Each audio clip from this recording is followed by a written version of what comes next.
That'll be good. Senator Cantwell.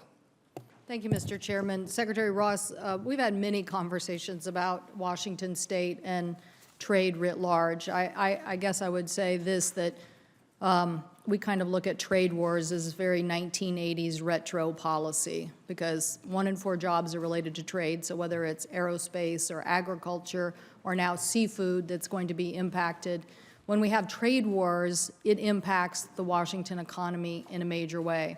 And so many of our businesses have fought these same fights that you're trying to fight, but they have tried to avoid the trade war, because in the end, what happens is somebody pays the price, and in this case, we're very, very concerned about agriculture. So not only do we have $10 billion plus revenue from ag in our state, we push through our ports about $182 billion worth of ag products. So anything that affects ag affects our state writ large. Anything obviously on the steel tariffs impacts aerospace, and now we're faced with this seafood issue. So I guess what I'm really trying to understand is, how do you think this end game is going to support people who are in a sector that is paying the price in the short term for, as many of my colleagues have said,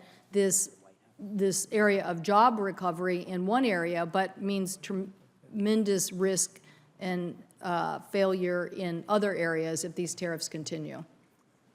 Well, the president's objective is not to end up with high tariffs, and his objective is not to end up with a trade war. He's made that pretty clear. Do you think we're in a trade war right now? Because I do. Well, if I could finish. His objective is to get to a lowering of trade barriers, both tariff and non-tariff ones, and to protect intellectual property. The problem we have is that because of constrictions imposed by the WTO rules, there are relatively few tools we have to accomplish those objectives.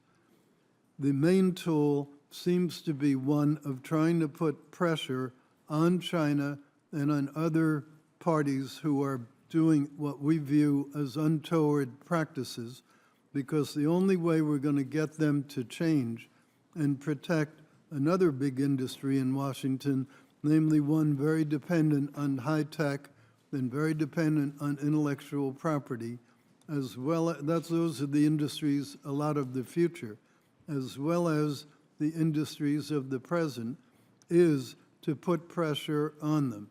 The purpose of this is to get to an end game that's much closer to free trade than anything the world has seen before.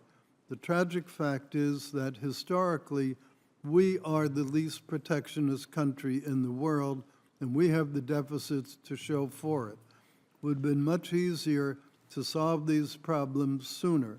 They were neglected. The president has decided to take decisive action to deal with those problems now. That's what is our purpose.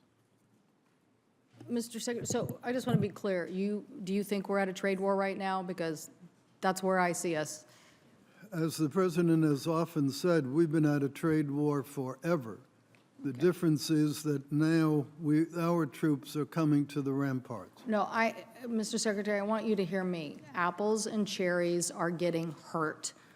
People who are farmers, who are small business, individual businesses, who fight every day to get access to Asian markets, to India, to Canada, to Mexico.